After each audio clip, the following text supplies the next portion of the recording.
Buenas tardes, Pastor Benjamín con ustedes. Hoy quiero compartirles lo que es el mensaje de la semana para este domingo, para los diferentes grupos que tenemos ahora durante la cuarentena. El tema de esta semana es persecución.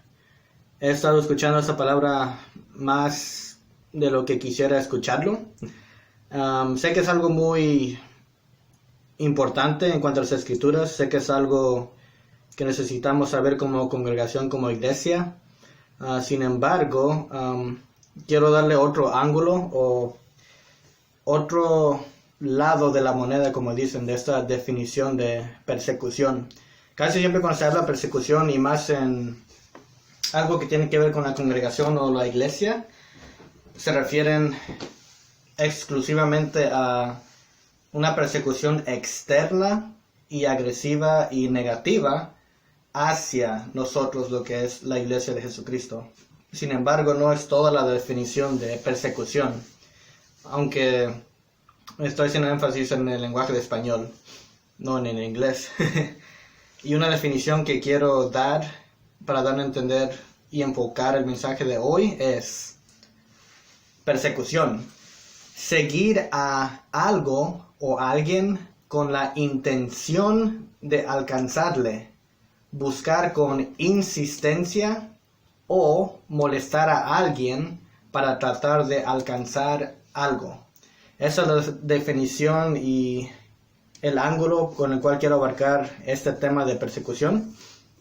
Pero es más, no la persecución de algo externo hacia dentro de la iglesia o la persecución de la iglesia, más bien la iglesia, nosotros, nuestra persecución de Jesucristo, en este sentido, en esta definición que les acabo de dar, y no vamos a salirnos de esa definición por este video. Y leyendo lo que es Mateo, Marcos, Lucas y Juan, los diferentes relatos de personas que persiguieron a Jesús, que necesitaban algo de él, o que el simple hecho que querían estar cerca de él y tener sus enseñanzas o ser sus discípulos. Y quiero mencionar algunos.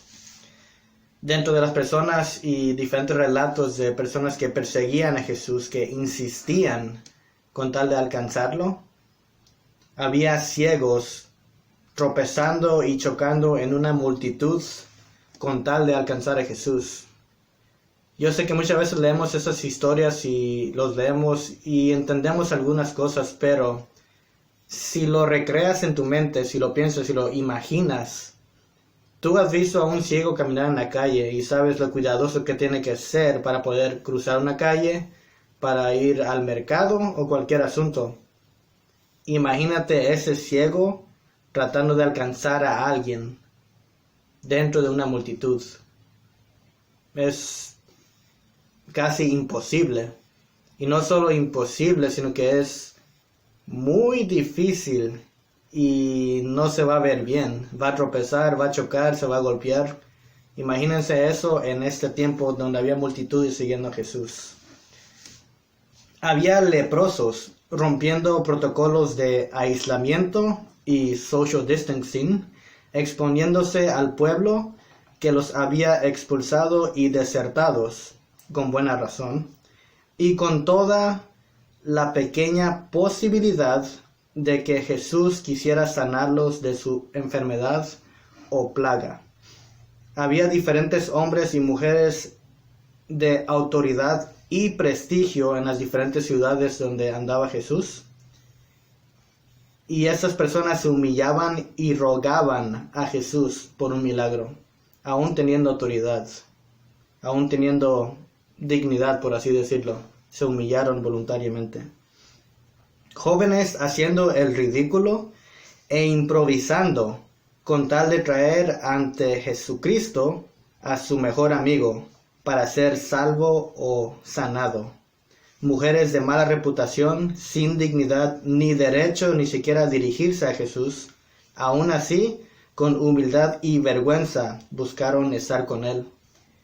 Y por último escribí también algo muy importante que muchas veces no le damos el énfasis o la intención o la intensidad que realmente tuvo esa historia.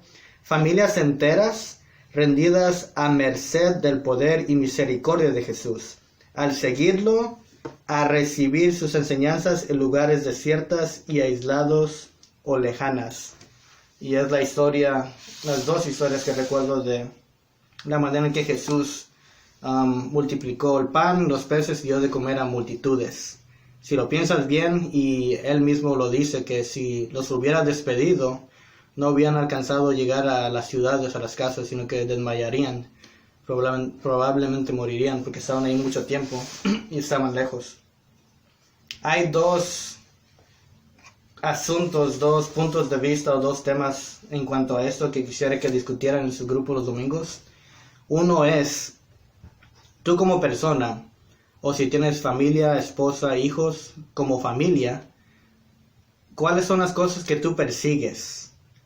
Hay cosas necesarias que necesitas perseguir. Lo que es el empleo, necesitas tener empleo, necesitas insistir y continuar, perseguir, mantener ese empleo, ¿no? Para proveer a tu casa, a ti mismo. Sin embargo, de estas cosas que tú persigues, quizás algunas necesarias, quizás no, ¿cuáles de estas están por encima de tu persecución de Jesús? De tu persecución por su palabra, por la oración, por un tiempo de alabanza en familia para con Dios. Analiza esto. Y el segundo punto es exclusivamente tu persecución de Jesucristo, la manera en que tú buscas a Jesucristo. ¿Cómo es? Compáralo con esas pequeñas muestras que les di de personas que siguieron, que trataron de alcanzar a Jesús, que insistieron, y no solo insistieron, sino que realmente hicieron un trabajo tremendo. Muchos de ellos hicieron el ridículo. No solamente hicieron el ridículo, fueron contra la ley. No solamente fueron con la ley, muchos de ellos quizás perdieron amistades, familias. Y durante esta cuarentena más específicamente, ahora que has tenido más tiempo, o ahora que tienes más vacío en el sentido de que no estás socializando con muchas personas a la vez como antes. Y ahora que te das cuenta más en lo personal entre cómo estás tú con Dios, tu familia con Dios, o tú con tu familia en cuanto a las cosas de Dios, analiza tu vida en esta área. Las cosas que persigues que debes dejar de perseguir, o que son necesarios pero no son más importantes que tu persecución en cuanto a tu necesidad y la familia de la necesidad de tu familia de Dios. Y dos, la persecución que sí tienes, que has identificado, tu tiempo que has pasado en oración, tiempo en lectura, tiempo hablando con tus hermanos en Cristo, tiempo caminando, salir a caminar a solas con Dios, aunque no tengan nada que pedirle o hablar. ¿Cómo es tu persecución de Él?